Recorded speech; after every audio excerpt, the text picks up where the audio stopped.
My name is James Williams Jr., and there is nothing wrong with your television set or your computer or wherever you choose to be watching me from right now. While I was making a video last night about the man who was shot selling CDs, another man of color was shot in a car. His girlfriend was Facebooking live by a cop who was not a white cop, he was an Asian cop.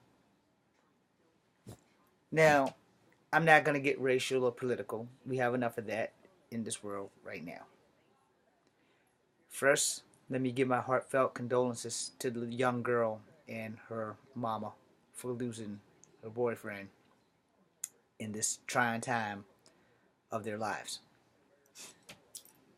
My name is James Williams Jr. I'm a young man of color. I am of multiculturalness. I am of Native American, black, and white descent. And somewhere along the line, this crap with cops and men of color, specifically black men, has got to stop before blood is truly shed. Real blood. You know, all of our lives as men of color, specifically black men, we have been made to fear cops because of movies and TV and radio and all out. If you want to be blunt, the truth is, in real life, we watch cops do things that were just not socially acceptable in the black community towards black men. Step off the street the wrong way in some states and you get arrested. Y'all think I'm bullshitting, but it's the truth.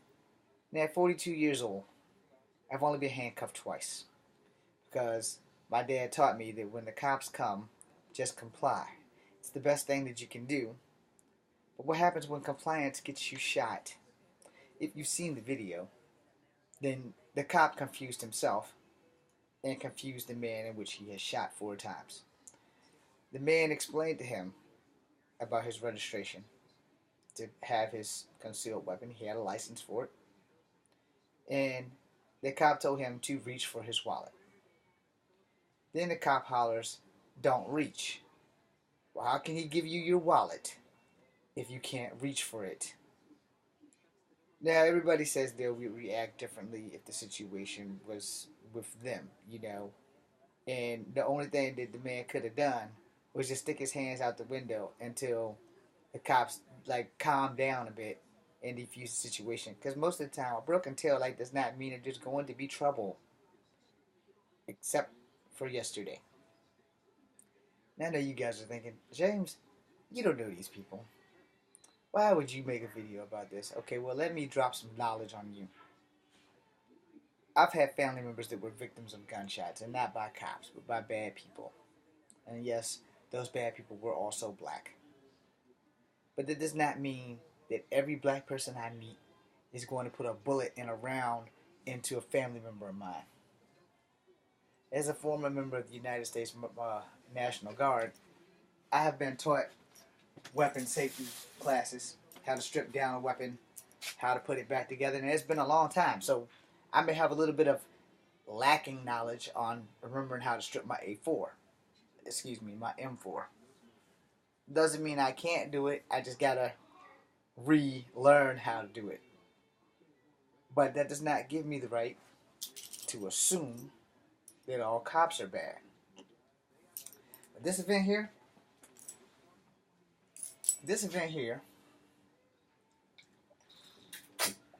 it's gonna change the face of how people are gonna start responding to getting pulled over by the cops. Now, many years ago, if you guys are local in Charlottesville, you know that there were people impersonating cops, pulling people over and either killing or beating or raping women. And so they told women, if you see blue lights, don't pull over until you get into a crowded area, like a mall or something, so you have witnesses.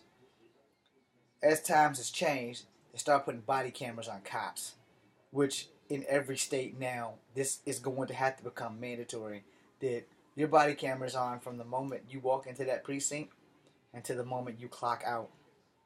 And we don't just need them on their uniforms. We need them to be required to wear them around their head. Not like eyeglasses, but like a GoPro. They got micro cameras. You can blend it in with your hair. It's not a big damn deal. But see, this incident that happened, there was something wrong with the training of the police forces, apparently from state to state. You're a cop. You took the worst job that you probably could take in the United States of America next to joining the military. And I say that because the simple fact is, I didn't want infantry. I got infantry because I can't do algebra. When you go into the military, or when you go into law enforcement, fear can no longer be a factor.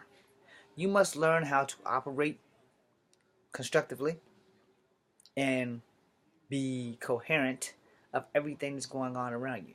Now, in a high tense situation, it could have been anybody. It could have been me. I could have been the guy getting shot. I could have been the guy doing the shots. No one really knows how they're going to act in a tense situation until it's thrusted upon them. It's not the same as me being in a street fight against 2 or 3 guys. I'm used to that.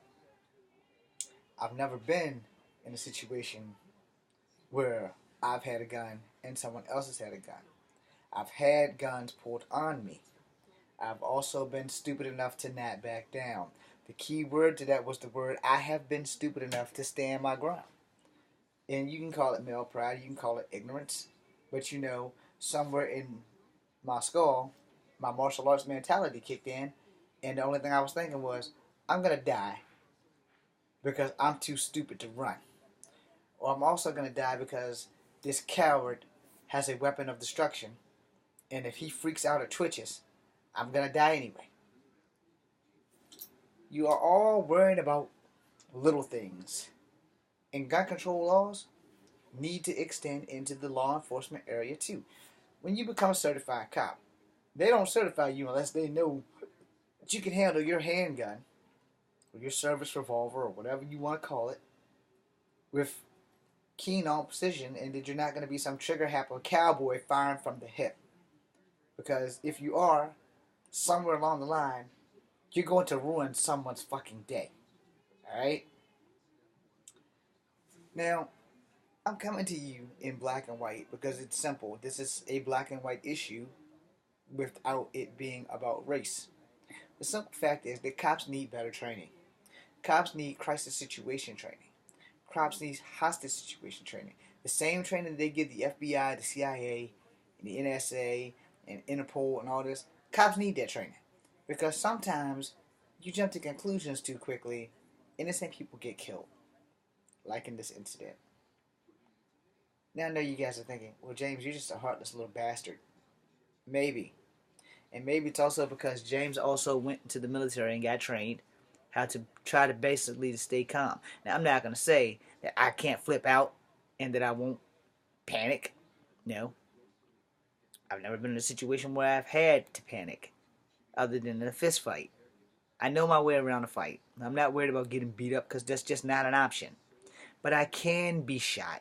I can be stabbed. I can be mistaken for someone else and have cops taking me out. All those things are possible. And the reason those things are possible is because we don't take our heads out of our asses and try to communicate. We don't listen. We don't care. And most of the cops all the time, their job's already scary enough. But they need to have a training session where it takes that fear out of them. Like, you can't fear every civilian that you meet. Not every civilian of color or of a different ethnicity or even a white civilian is a crazed lunatic trying to kill you. Now, granted, if that guy has the weapon in hand, there's a slim chance that you and him may exchange weapons.